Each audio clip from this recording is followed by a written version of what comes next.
I want to turn to a piece of the Oregon economy, which is an arrangement regarding our forests.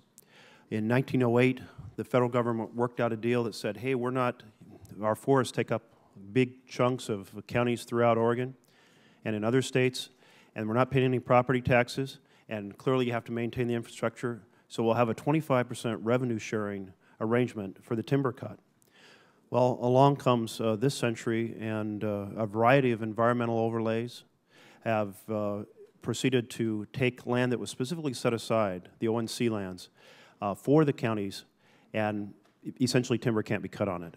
And so a deal was worked in 2000 that extended until now in a few different iterations that said, we understand we're not allowing you to cut, we're understanding there's no revenue sharing, so we're going to now compensate by filling in that hole of those revenues that are needed for the infrastructure of the counties.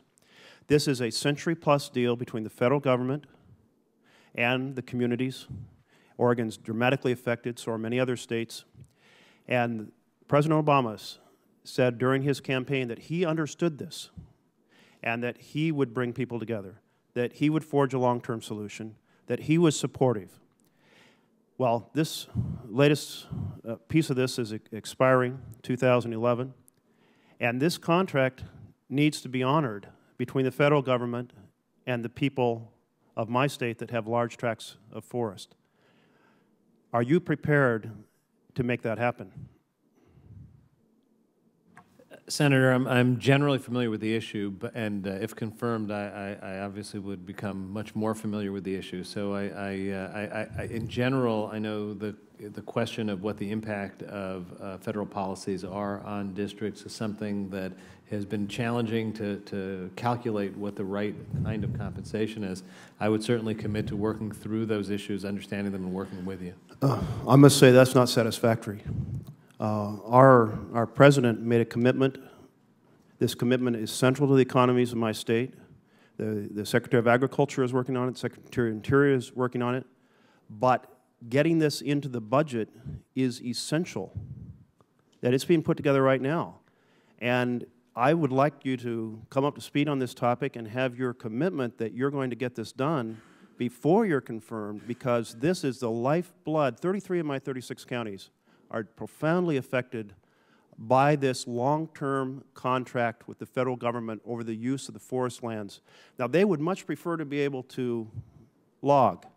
That creates jobs. But as long as the federal rules have turned back that possibility, at a minimum, the revenues necessary to operate the infrastructure of the county or contribute to that effort needs to be sustained in this deal. And so if you're not adequately familiar to make that commitment today, I'm asking that you come up to speed on it. I certainly feel like it is essential that anyone heading up this position not only understand this historic structure, understand why it's essential, and it plans to honor the contract that was developed between timber counties and the federal government. Senator, I certainly agree in principle that commitments made should be honored, and I have to confess that there are a number of details of the federal budget that I haven't focused on in the last 10 years with the same detail that I did when I was at OMB the last time. I can make the commitment to become up to speed quickly and to be happy to have appropriate interaction with you on it. I'll look forward to that. Thank you. Thank you, Mr. Chair.